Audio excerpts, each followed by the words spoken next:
Good day, everyone. Welcome to another episode of Bitcoin in 30 Minutes. I'm your host, Vic, and in this episode, we'll be going over why Bitcoin is superior as an investment to real estate. Now, this is an episode that can be seen as highly controversial because of the doctrine, what has basically become doctrine in real estate, as well as a doctrine that is the belief that, and the firmly held position that real estate is an investment that only goes up because of its characteristics and because of its opportunity value. That's true in the old system. In the new system, there's another asset that only goes up, and it's called Bitcoin. I've written down here a couple of, or a list of different items as to why Bitcoin is superior to real estate. And I will have to first, before I go into the list, explain and give you the disclaimer that this entire episode, it must be listened to and couched with the understanding and acceptance that Bitcoin is not real estate. Let me say that again. Bitcoin is not real estate. You can't live in it. It doesn't have the same utility value as real estate. You can't really improve its characteristics by yourself. Okay, so let's get started. The first thing that I'd like to point out when it comes to Bitcoin today, as it is superior to real estate, and we're going to use this hypothetical that you have $500,000 to invest in real estate versus $500,000 to invest in Bitcoin. And I don't mean invest from the perspective of, oh, this is my first house and it's an investment. No. Understand that this entire episode is framed as this is your second home, or this is your third home, or this is, a windfall of cash that you were inherited and you have, a lot of cash to invest into some asset. When it comes to your primary residence and it comes to your home, obviously this is something that is superior insofar that you can live in it and you cannot live in Bitcoin. Now, there will be some Bitcoiners out there that say, well, I'd rather just rent my entire life and then never buy a piece of real estate and never, have that as my primary abode or residence and then just use that money to buy Bitcoin. And I'll address that later on in the episode. But the bottom line in that type of thinking is that you can't take a mortgage out on Bitcoin as much as you probably could out on real estate. Now, there are some companies out there that are doing mortgages on Bitcoin. I'm not sure if they call them mortgages, but they refer to the Bitcoin as, collateral, and then they loan off of the collateral. I don't think it's called a mortgage, though. But in any event, this entire episode is within the framework of an investment piece, not your primary residence. Okay, that's really important because you can't live in a Bitcoin the way you can live in a piece of real estate. But okay, moving on. So taxes. Taxes is the number one reason why I think Bitcoin is superior to real estate. Bitcoin today, if you own one Bitcoin or $500,000 worth of Bitcoin, you're not going to be paying taxes on it just by holding it. In other words, when you own real estate, whether it be a townhouse, a house, or a condo, you have to pay taxes on it. You have to pay the jurisdiction in which the real estate is held, so that the city or county or municipality or state or whatever can fund the roads, the bridges, the utilities, and all of the other items that come with having property and living in property. It's quite a bit of development when it comes to things below the property, i.e. the sewage, the water treatment plants.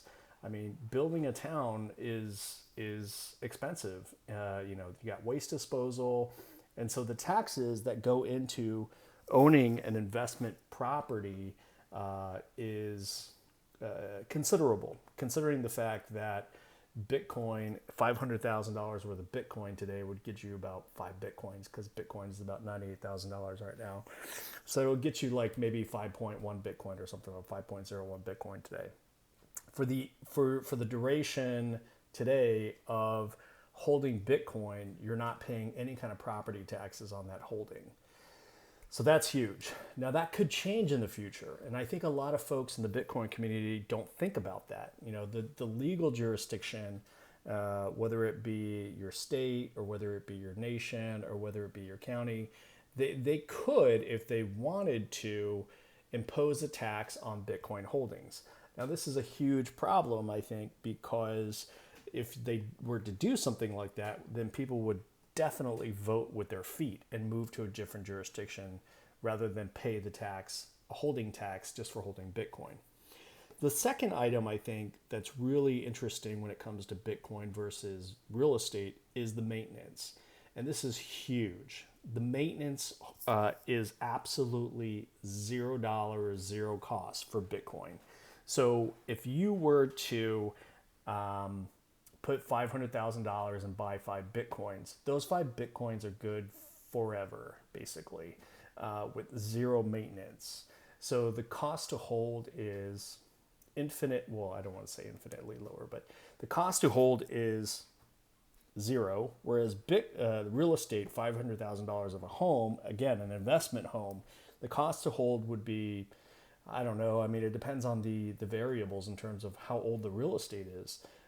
If it's a brand new piece of property, ideally it shouldn't be very costly to hold. But if it's something that needs a lot of work, it could be a lot of maintenance costs and unforeseen costs to hold, including insurance, including HOA fees, including lawsuits if you were ever to get sued by some other third party. So the maintenance of holding an investment piece of property is astronomically high, particularly today, versus Bitcoin. Okay, the third item is called portability. So this idea that if you wanted to take your 5 Bitcoins and go to a different jurisdiction, you could easily do so, because the Bitcoins in your investment are not contingent upon any kind of legal title in the jurisdiction in which you reside. So, for example, if you own an investment piece of property, your deed that records your ownership and any of the additional liens on the deed, for example, like a mortgage or a workman's deed or some other deed, or excuse me, a lien, or an HOA lien or some sort of back taxes lien, you can't move and take that deed with you and expect some other jurisdiction to honor that $500,000 of property that you own. I'll say that again because that's a little weird. So for those who have not actually bought a piece of property, like a home or an investment piece of property, your ownership is recorded on this document. It's a legal document called a deed.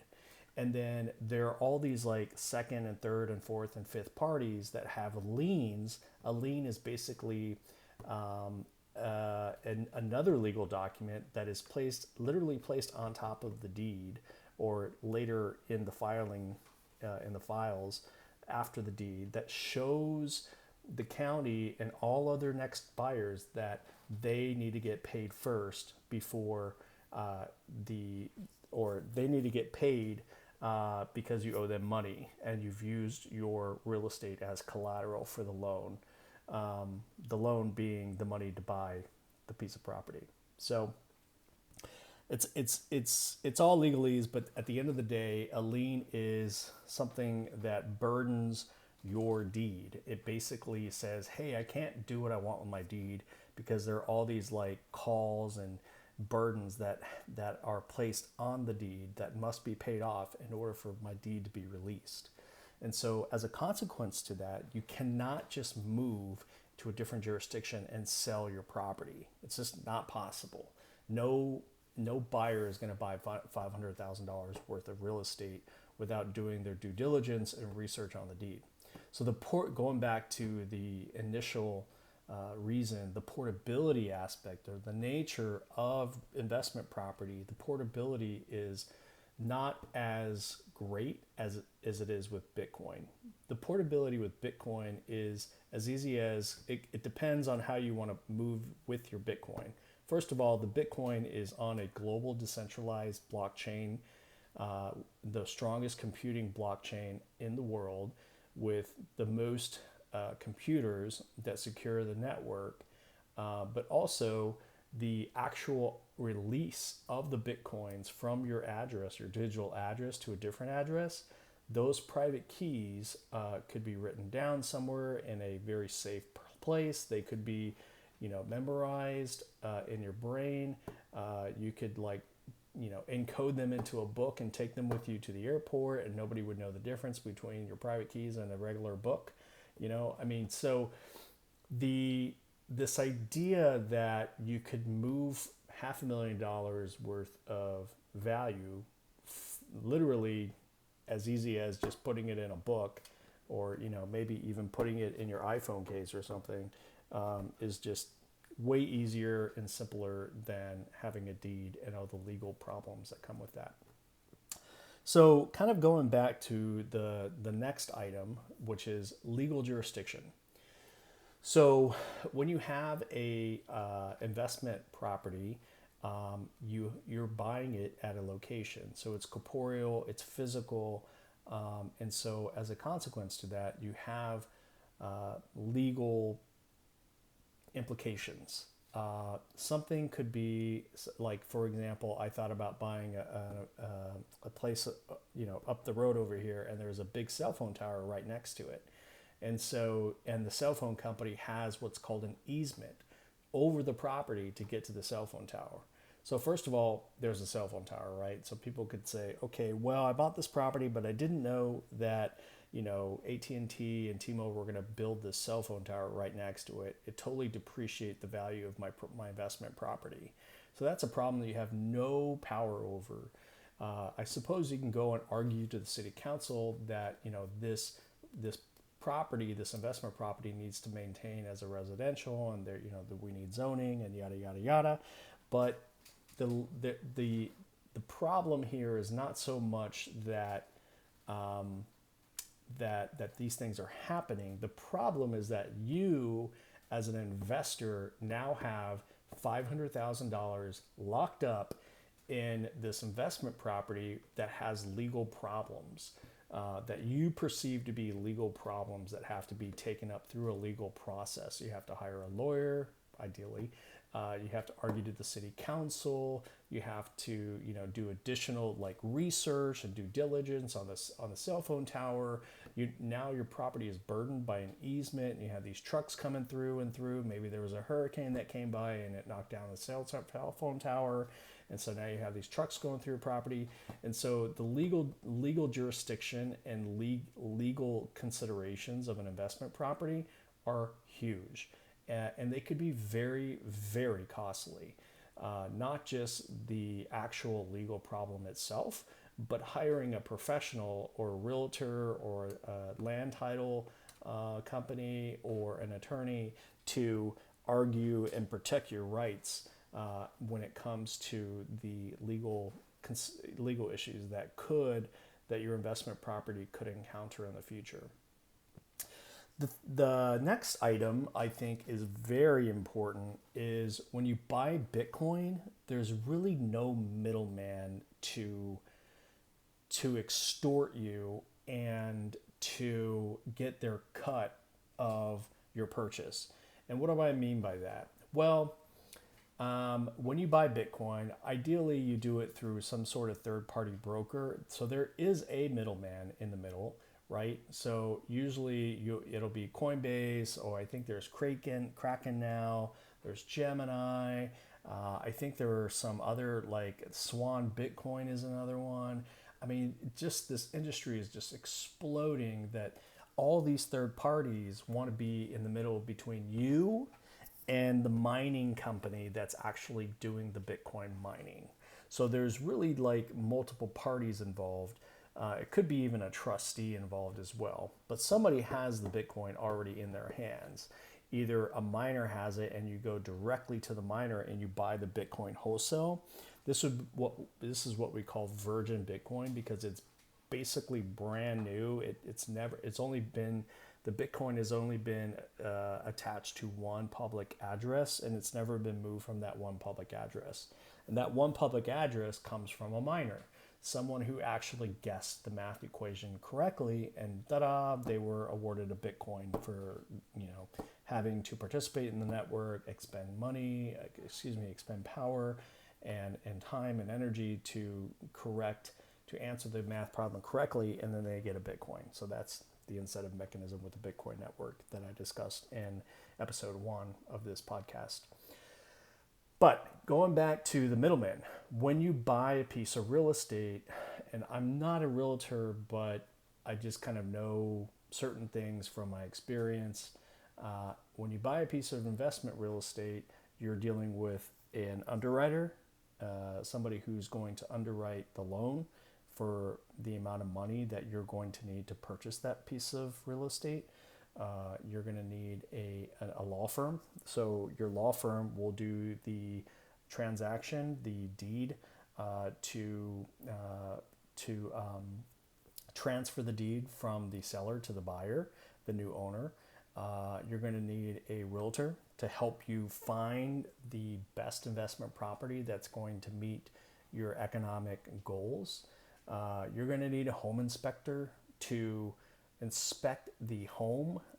Even if it's brand new, you're going to need a home inspector.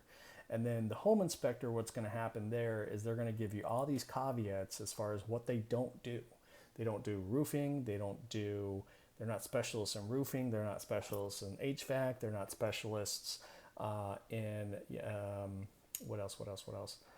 Electricity. They're not specialists in plumbing, and so you end up having to buy a home inspector plus all the other specialists that come with buying a piece of real estate. And this applies similarly to your primary residence as well. So those of you who have already purchased a home, you know that there are all these middlemen who want to stand between you and your largest home purchase in your entire life, or the largest purchase that you have in your entire life. And that's all very much by design. So moving on, so you have the home inspectors, you have the title company, you have title insurance, you have the mortgagor and the bank, you have bank insurance if you need it. Let's see, what else? You might, if you're buying land, you might need to have a surveyor come out and survey ensure that you have the proper surveys. You might have to have like a land inspection to make sure there's no environmental damage. If there is, you might have to, ask the seller to do remediation. I mean, the list just goes on and on and on and on and on and on and on and on and on. And so at the end of the day, you're ending up with, 10, maybe even 15 different middlemen that are going to take their cut, whether it's a 2 or 3% cut by the realtor, or whether it's a 1% cut by the mortgagor or the mortgage company, or whether it's, a set fee like $1,000 from the title company, or whether it's another $1,000 to the realtor, the attorney that's doing the work at the end of the day. And then once you have the investment property, there's still people in the middle, i.e. if you have an investment property in an HOA community, now you have to pay an HOA fee. Or if you have an investment property that's a condo in a building, you have to pay an even larger HOA fee, especially if your building is a little bit older, because they have to make sure that that the HOA maintains the building so it doesn't collapse like the one in Miami, which collapsed a couple years back. So actually, when you buy a Bitcoin, again, you have 500 grand and you're like, okay, what am I going to buy investment property where I get some income? Or am I going to buy Bitcoin that has none of these problems that an investment property has? Now, one of the things that I think is really interesting is the next item, which is the opportunity that Bitcoin provides that investment properties don't. And what I mean by that is we are in the very first inning of the financialization of Bitcoin as indestructible digital collateral. And so what does that mean? I think we could we are already well on our way to third-party offerings that offer cash loans for taking custody of your Bitcoin as collateral. In other words, you give them some of your Bitcoin, they give you cash. You pay them back over time with interest, and then they give you your Bitcoin back. So I've actually already done this with one third-party company. The name of the company was Abra, A-B-R-A. And yeah, it was a risk that I took, but it was a calculated risk. The risk was, am I ever going to see these Bitcoins again? And I sure did. I ended up paying Abra back. I think it was like $25,000 over time. And I used the money to pay my tax bill because, the tax man requires his things, his payments. And so I paid Abra back, and then they gave me my Bitcoin back. And I was like, wow, this actually worked. They didn't run off with my Bitcoin. So it was a risk. It was a risk I was willing to take given all the circumstances that I weighed. Yeah, I got my Bitcoin back, and Abra provided a valuable service. Now, I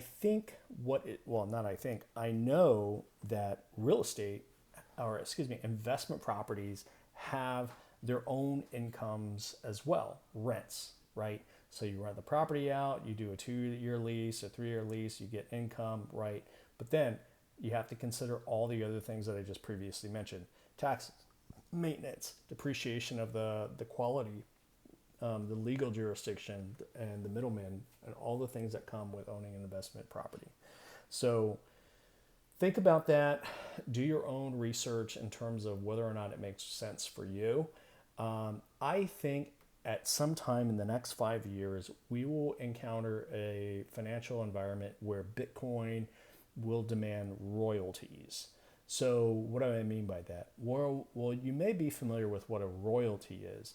A royalty is a payment that someone gives to you, and in exchange, you give them the permission to use the property in a certain way.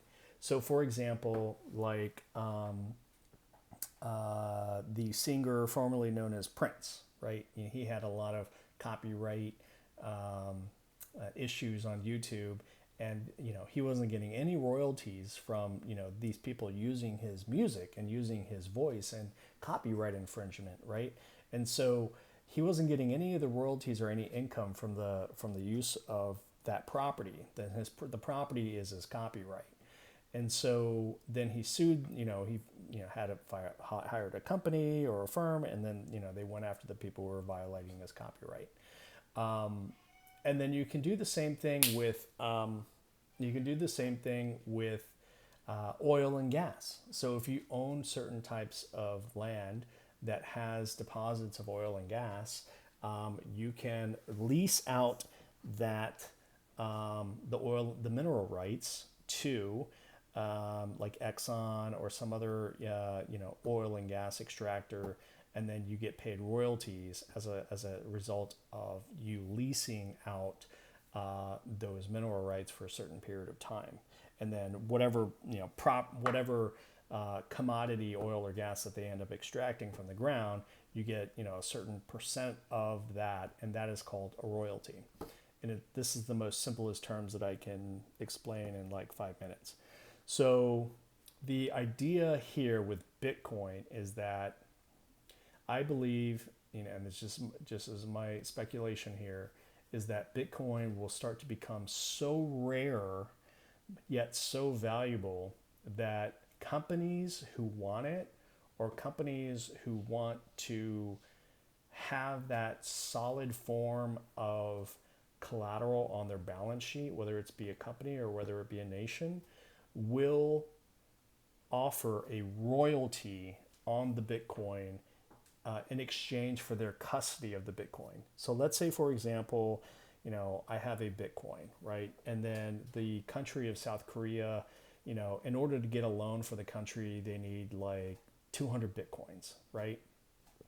So South Korea has 199 Bitcoins. This is all hypothetically, right? So let's say South Korea has 199 Bitcoins, and they're just missing that one more Bitcoin in order for them to have the sufficient collateral so that they can take a loan from some other, maybe Saudi Arabia, and then they can develop what they need to develop in terms of defense spending, or maybe they need to develop a new downtown or whatever it is, right?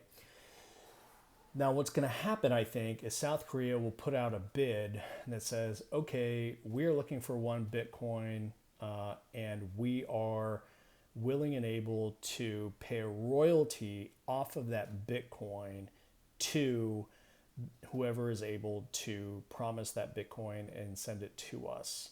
And then the contract will be written. It'll be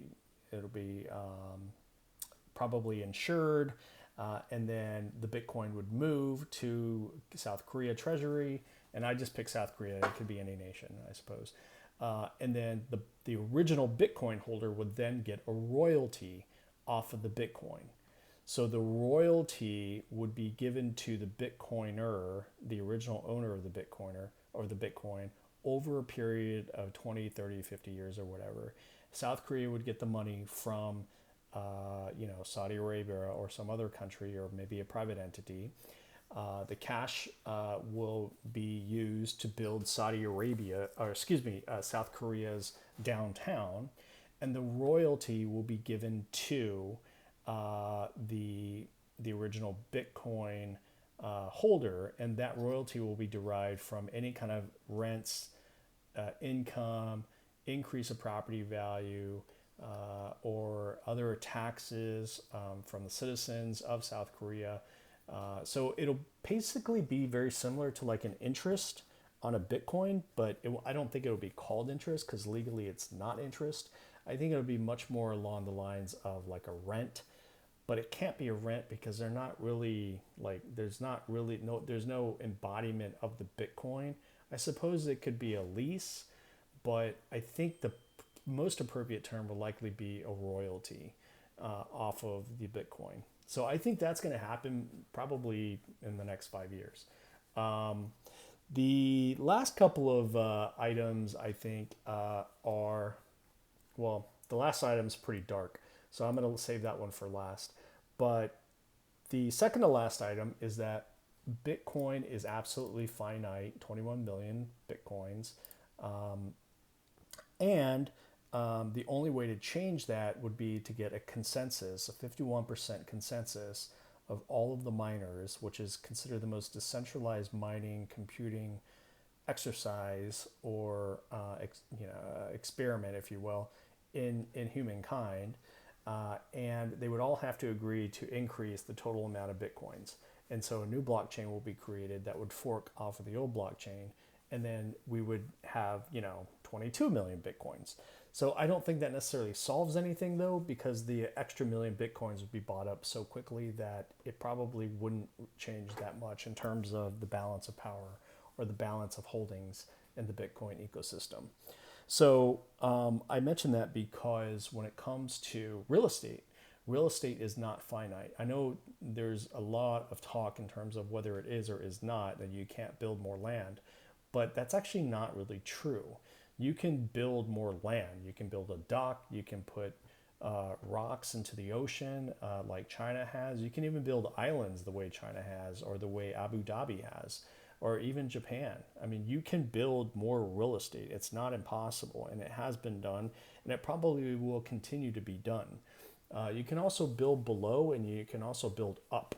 So if you look at Hong Kong, they've obviously built up. If you look at New York City with the Billionaires Row, they're obviously building up.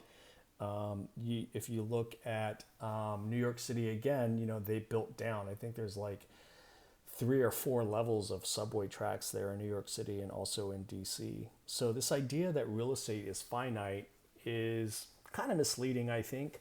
It mostly is when it comes to like residential and possibly even commercial. But when it comes to condensation or the compressibility of people and stores and merchants, real estate becomes much less finite. It becomes much more expandable depending on how much money you're willing to spend to expand it. I think that's really an interesting idea, because what ends up happening is, if you look at some of the apartment cities or apartment units in Hong Kong, you'll see that some of these people are living in like little closets. I mean, and paying a lot of money to live there. And the same thing I think goes with New York City. Is, it's, in my personal opinion, way overpriced and way way overpriced and way over glamorized, I think. That's just my personal opinion. Same thing with San Diego. San Diego, they built up, and then you just have to be rich to live there. And then, they had the wrong policies, which, going back to the legal jurisdiction issue, in place, that caused a lot of homelessness and decreased the quality of life. So I think it's really interesting to think about Bitcoin versus real estate. Bitcoin is totally finite, 21 million, and then real estate is actually not so finite as you've been led to believe. The final item, I think, is really dark, and I hope it never happens, but it has to do with nuclear attacks. And I also hope I don't get flagged for this, because I don't speak about nuclear attacks very lightly. I hope that never happens to our mankind and our human species. But if it were to ever happen, Bitcoin survives that. And what I mean by that is the global decentralized protocol and the Bitcoin white paper is, in fact, saved in some of the most protected places on Earth. It's also saved in space, and it's also saved in satellites. So the global decentralized blockchain is saved. It's redundant. Like, there are copies of that blockchain all over the place. And when I say over the place, I mean it's in space, it's in the ground, it's in mountains, it's in my computer here at home. I have a copy of the blockchain, and it's just everywhere. So if there was a nuclear attack on a nation state, which again I hope that never happens, any nation state, and we were to unfortunately fall into some sort of nuclear holocaust, Bitcoin would survive that. And it would be here and ready for humankind and mankind when they were ready for it.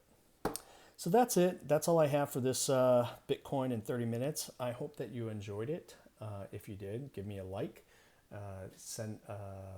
post a comment, and you're welcome to share the content on your social media platforms if you so desire. Thank you so much, and make it a great day.